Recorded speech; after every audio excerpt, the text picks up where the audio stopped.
With a great deal of huffing and panting, Braggart Big Talker hauled himself out of the sea of grots and up onto a jutting rock.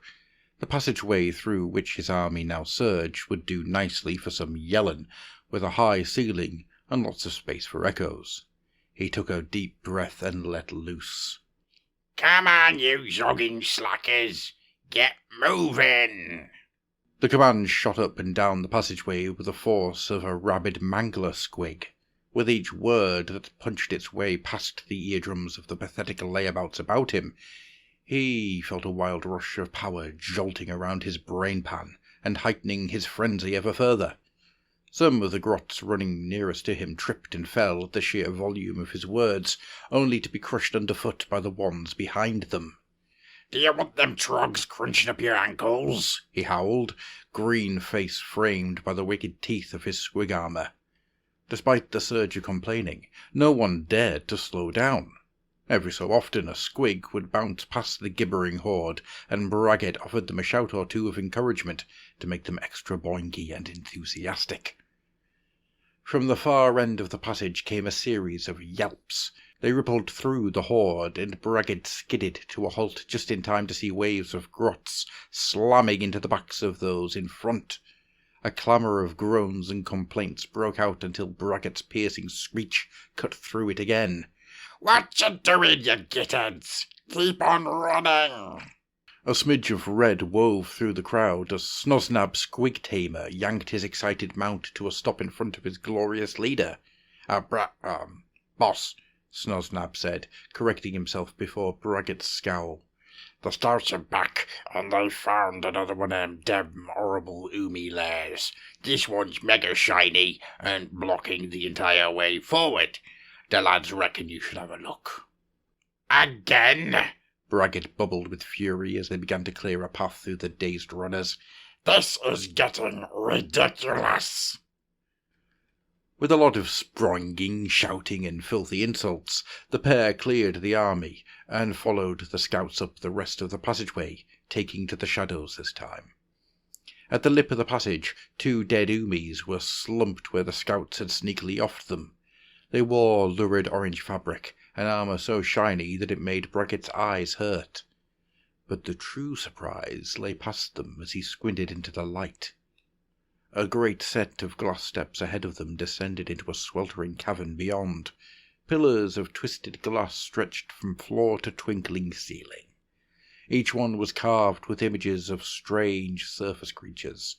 Huts had been built down from the sides of the walls, all structured around a central plaza, displaying dozens of glass warrior sculptures, some stunties and pointy ears, but mostly shiny Oomies with their zigzags and hammers.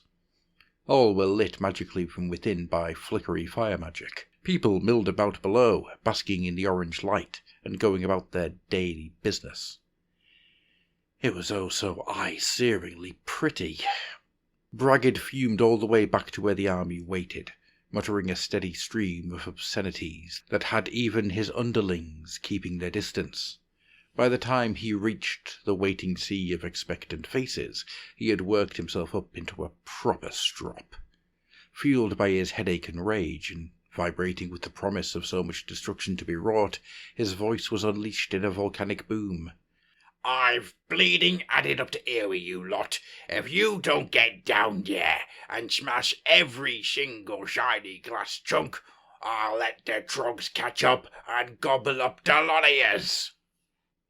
The war cry that went up from the army, of equal parts fear and enthusiasm, was so loud that Braggart was sure every Oomy would be stopped dead in their tracks. As the tide surged down the passageway once again, he pictured Sigmar's boys paling in fear at the bubbling uproar approaching their lair. Statues shaking and tinkling with distant stomping. The desperate scrabble for weapons, not knowing how hopelessly outnumbered they were. Oh, he was going to enjoy this. The mob spilled from the top passage so fast that many of them simply missed the stairs, pouring down the walls, many dying on impact, but countless more swarming past to take their place. Braggart ran at the head of it all, panting hard, suddenly conscious of how easy it would be to be crushed under a stampede of his own creation. Screaming was already belting out from below. The arcane embers glinted across a gathering sea of swords and spears as guards hurried into the square, but anyone with eyes in their head could tell it wouldn't be enough. Braggart pointed his crescent sickle, calling forth his bat squigs and whooping, as Snoznab drove his squig straight through the first glass pillar. Many squig riders followed suit, getting their mounts all stuck up with glass shards, turning them into spiky wrecking balls. Waves of grots collided with the pathetic Umi defence force, and in the time taken to skewer one Git, 3 more were leaping onto each guard's back to stab them to death. Braggart struggled up the side of one of the warrior statues, just as a mangler squig sent it flying. He rode the toppling statue, cackling all the while, relishing in the reverberation of his own voice as it empowered every greenskin within earshot. He leapt from the glowing glass monument just in time to watch it smash into a group of fleeing civilians. One straggler managed to miss the impact and change direction, but Braggart reached out with his sickle and caught him by the neck, tearing his head clean away. Where each droplet of blood fell, a fresh mushroom pushed its way from the earth with unnatural speed, to replace Ashby's brilliance with a dank green glow. All around the cackling grot, the tinkling of shattered glass erupted in a disharmonic symphony. He hurled sets of crystal cups at his own lads to spur them to work faster, screeching with glee every time he hit a bullseye on one of their heads. One of his men stacked boxes of ornaments into a great tower before another swung their giant flail into the side, creating a shrill smash followed by a fountain of shards.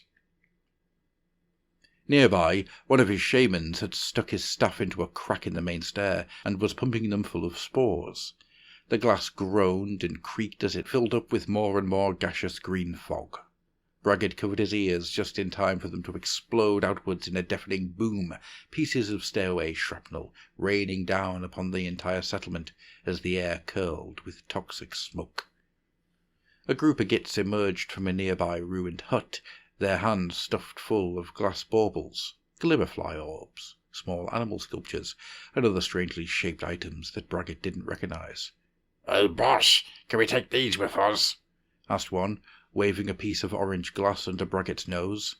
The cantankerous grot reached under his underling's loot as if to inspect them, before smacking it all from his arms. It fell to the rocky ground in a shimmer of exploding shards. "No, Zogbrain, are you stupid? It'll waste our—" Braggart stopped short as his eyes fell upon the other's loot. One of them was clutching a small box of glass bottles.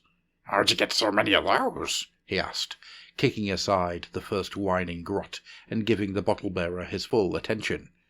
Brewing their fungal elixirs was all well and good, but without something to lug them around in, they slopped out pretty fast. Bottles would be a fine prize indeed. "There was loads of 'em, boss," Bottlegrot grinned. "They were in boxes like this at the start of the next tunnel. Think they're bound for that Umi city. Hammery actuary. It's full of glass near the realm gate." The last of the glass sculptures shattered and winked out in total darkness. Slowly, hazily, the cave filled with smothering green moonlight.